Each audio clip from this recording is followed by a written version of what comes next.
നമസ്കാരം. നമ്മൾ ഇന്നുള്ളത് ഇരിങ്ങല്ലൂർ സ്ഥലം ഇരിങ്ങല്ലൂരാണ് കേട്ടോ. നമ്മളെ കോട്ടക്ക പ്രദേശം തന്നെയാണ്. കുറ്റിത്തറ പ്രദേശത്താണ്. അപ്പോൾ നമുക്ക് രണ്ടാളുകളെ കിട്ടിയിട്ടുണ്ട്.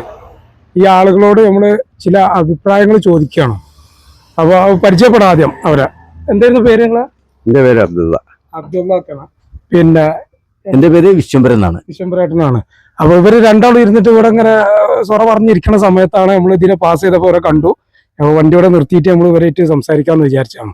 അപ്പോൾ ഞങ്ങളൊന്നുമില്ല, ഞങ്ങൾ ഇന്നത്തെ ഈ തലമുറകളിൽ ഈ ഫാസ്റ്റ് ഫുഡിന് ഒരുപാട് അഡിക്റ്റ് ആയിട്ട്, അതായത് അതിന് ഭക്ഷണം കഴിച്ചിട്ട് ഒരുപാട് അസുഖങ്ങളും കാര്യങ്ങളും വരുന്നൊരു അവസരം ഇപ്പോൾ കണ്ട ഹോസ്പിറ്റലുകളൊക്കെ ഇപ്പോൾ ആളുകൾ കിടന്ന് തിക്കും തിരക്കുമാണ്.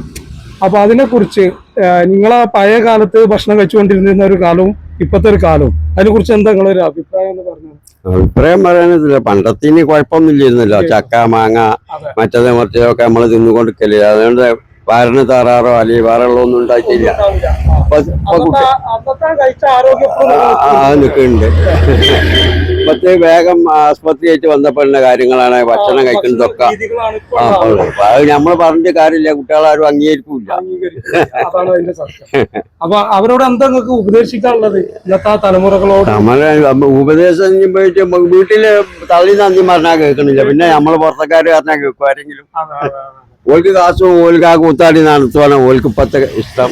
ഉപ്പ അങ്ങനെ അല്ലായിരുന്നു. മുമ്പ് തള്ളാരിന് എന്തായാലും ഭയം പേടിയൊക്കെ ഉണ്ടായിരുന്നു. അപ്പൊ അതില്ലല്ലോ. ഇത്ര പോകുന്ന കുട്ടികളെ നമ്മൾ പറഞ്ഞാൽ അംഗീകരിക്കൂല. എന്റെ അഭിപ്രായം എന്ന് പറഞ്ഞാല് പഴയ കാലങ്ങളിൽ പറഞ്ഞാല് എല്ലാവരും അധ്വാനിച്ചതായിരുന്നു. നല്ല കൃഷികളൊക്കെ ചെയ്ത് നല്ല നല്ല ഭക്ഷണങ്ങൾ കഴിച്ച് ശരീരത്തിന് നല്ല നോട്ടങ്ങള് തേച്ചുകുളി ഇതൊക്കെ ഉണ്ടായിരുന്ന ഒരു കാലം ഉണ്ടായിരുന്നു. ഇപ്പത്തെ യുവാക്കൾ എന്ന് പറഞ്ഞാല് ഒരു ഫ്രീക്ക് ലൈനിൽ നടക്കുക. വൈകുന്നേരമായ കുറെ കമ്പനികൾ കൂടിയിട്ട് പല ഈ മറ്റേ അൽഫാം അതുമാതിരിയുള്ള ഫാസ്റ്റ് ഫുഡിലേക്ക് നീങ്ങിയിട്ട് അവരൊക്കെ കഴിച്ച് പക്ഷെ സാധാരണ ഭക്ഷണത്തിന് താല്പര്യമില്ല. ഹെൽത്തി ഫുഡിനൊക്കെ വിട്ടുപോയി, അവർക്ക് അത് താല്പര്യമില്ലാതെ നിൽക്കുന്നത്.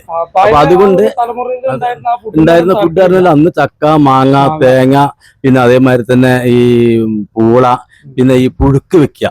ഒരു കാലങ്ങളിൽ ഈ വർഷക്കാലങ്ങളൊക്കെ ആയി കഴിഞ്ഞാൽ പുഴുക്കുകൾ ഉണ്ടാക്കും. അതൊക്കെ ശരീരത്തിന് നല്ല ആരോഗ്യം ഉണ്ടാക്കുന്ന സാധനങ്ങളാണ്. അതൊക്കെ അധ്വാനം ഉണ്ട്, അതിനുള്ള ദഹനങ്ങളൊക്കെ ഉണ്ടായിരുന്നു. ഇപ്പോഴത്തെ ആളുകൾ അധ്വാനങ്ങൾ കുറവ്. സ്ത്രീകളാണെങ്കിലും ഒക്കെ മിക്സികൾ ഉപയോഗിക്കുക, അന്ന് ഇടിച്ച് കാര്യങ്ങളൊക്കെ ഉണ്ടാക്കിയിട്ട് അധ്വാനിക്കുകയാണ്. ഇന്നതല്ല, ഇന്ന് നേരെ ഹോസ്പിറ്റലിൽ പോവുക. കാരണം ഈ ഫുഡൊക്കെ കഴിച്ചുകൊണ്ട് എന്താ വെച്ചാല് ഹോസ്പിറ്റലിൽ കണ്ടമാനം വളർന്നേണ്ടി വന്നു. പല അസുഖങ്ങളും ക്യാൻസർ ആയിട്ടും കണ്ടമാനം ക്യാൻസറാണ് ഇപ്പൊ ഉണ്ടാകുന്നത്. പിന്നെ അതേമാതിരി തന്നെ അറ്റാക്കിന്റെ അസുഖങ്ങള്, കൊളസ്ട്രോള് ചെറുപ്രായം മുതൽ ചെറിയ 30 വയസ്സ് താഴെ കുട്ടികൾക്ക് ഇതൊക്കെ അനുഭവിക്കുന്നുണ്ട്. അപ്പൊ അവർക്ക് എന്ന് പറഞ്ഞാല് ഈ ഫുഡിനോടൊക്കെ പഴയ ഫുഡിനോടൊക്കെ വളരെ ഒരു വിരോചകമായിട്ട് കാണുന്നത്. അവർക്കും താല്പര്യമില്ലാതെ ഇപ്പോഴത്തെ കുട്ടികൾക്ക് ഈ ഫാസ്റ്റ് ഫുഡ് ഒരിക്കലും ഉപയോഗിക്കരുത് എന്നുള്ള എന്റെ ഒരു അഭിപ്രായത്തിൽ മാറണം. അത് മാറി വന്ന് പഴയ ആ സിസ്റ്റത്തിലേക്ക് വരണം എന്നുള്ളതാണ്. അങ്ങനെ ഉണ്ടെങ്കിൽ ആ ശരീരത്തിന് ആരോഗ്യവും നല്ല ആയസും ഓജസ്സൊക്കെ ഉണ്ടാവുള്ളൂ. ഇപ്പോഴത്തെ കുട്ടികൾക്കൊക്കെ പറഞ്ഞതോടാണ് നമുക്കൊക്കെ യോജിപ്പ്. ഇതുപോലെയുള്ള നമ്മുടെ നാട്ടിൻപുറത്തുനിന്ന് ആ പഴയ ജനറേഷനിലുള്ള ആളുകളാണ് ഇത്. അപ്പൊ അവരെ ഒരു അഭിപ്രായം ഇനിയുള്ള വരും തലമുറകൾ അത് സ്വീകരിക്കണം എന്ന് തന്നെയാണ് ഞങ്ങൾക്കും ന്യൂ കോട്ടക്കലിലും പറയാനുള്ളത്. നല്ല ഹെൽത്തി ഫുഡായിട്ട് ആ പഴയ കാലത്തെ ചക്ക, മാങ്ങ അതൊക്കെ കഴിച്ചിട്ടുള്ള പിന്നെ ആളുകളാണ് ഇപ്പോൾ ഇരിക്കുന്നത്. ഇവരെ ഒരു ഉപദേശം എല്ലാവരും സ്വീകരിക്കുമെന്ന് ഞങ്ങളും പ്രതീക്ഷിക്കുന്നു. വിശ്വംബരേട്ടനും പിന്നെ അതുപോലെ തന്നെ അബ്ദുള്ളാക്കും ഒരു ചെറിയ ഗിഫ്റ്റും കൂടി നമ്മൾ കൊടുത്തിട്ടുണ്ട്. അഭിപ്രായം മാനിച്ച് തന്നെ ഞങ്ങൾ എല്ലാവിധ ന്യൂ കോട്ടക്കലിന്റെ എല്ലാവിധ ആശംസകളും നിങ്ങൾക്ക്. Thank you so much.